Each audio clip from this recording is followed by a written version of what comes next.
Hi, you're welcome back to this next lesson on summarizing the findings. In this session, we're going to be looking at how to summarize all the findings, what steps are involved in summarizing the findings in feasibility study, while conducting feasibility study. All right, so let's quickly look at what we have here.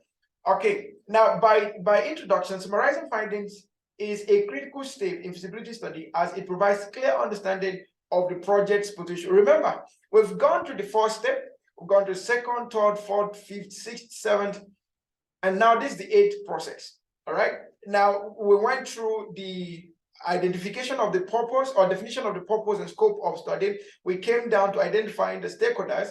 We came down to identifying,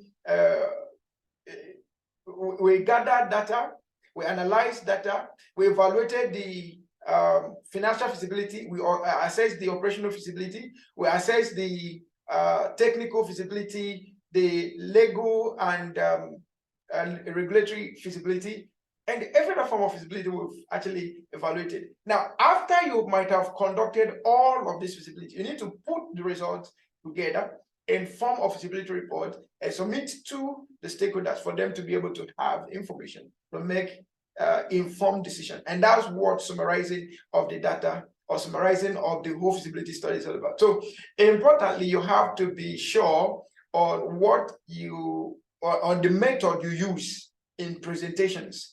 Okay, the format you use, the language you use, you have to be very conscious of them all. All right.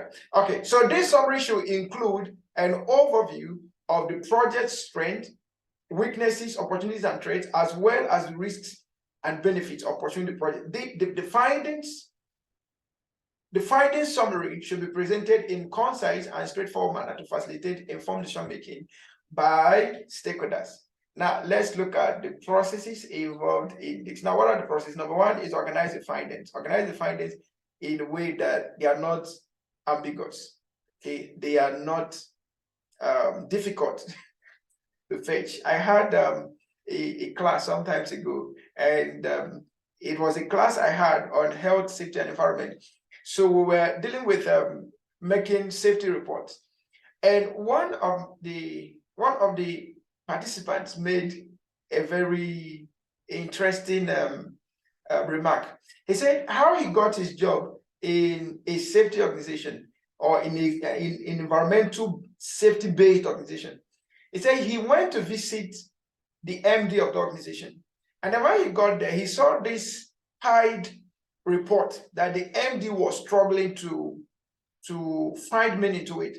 And then after his visit, he found the way the MD was struggling with it, but he now asked the MD, what is it that you're struggling with? And the MD said, is a feasibility report that my team submitted, but I can't even understand anything here. And he said he asked the MD, can I pick this report and look at it? Perhaps I could help you organize it in a better format. And then he took it home about 24 hours later. He brought it back. And then he had better presentation, better organization of the report. Now, the people have done great work by conducting the feasibility, but they've not really done great work in presenting the report.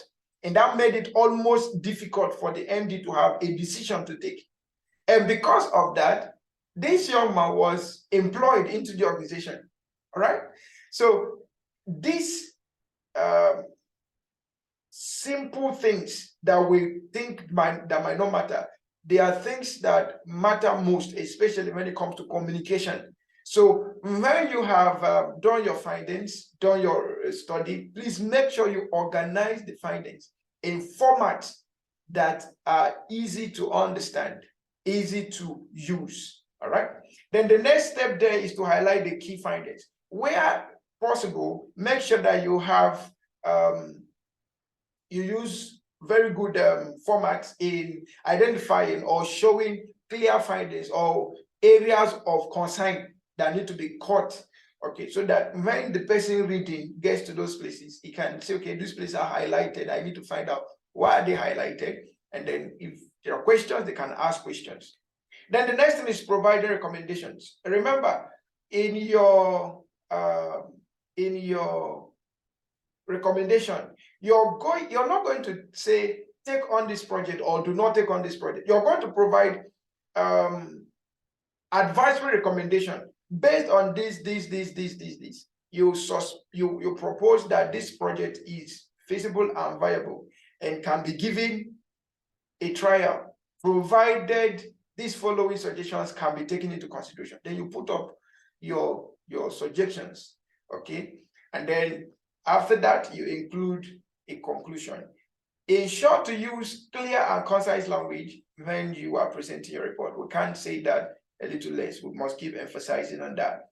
Now, key reminders as we round up on this section. Summarizing findings is a critical step in a feasibility study that involves presenting the results of the study in a clear and concise manner. It involves reviewing and consolidating all the data and analysis gathered during the study, highlighting the key findings and recommendations. By summarizing the findings, stakeholders can make informed decisions on whether to proceed with the proposed project and determine the next steps in the project development process. Thank you so much for going through this section or going through this lesson. Now, if you have a question, feel free to drop it in the comment section. Feel free to write me, and I will be there to provide you the necessary guidance. Thank you. Let's move on to the final stage, which is now making the decision. All right. Thank you. See you in the next class.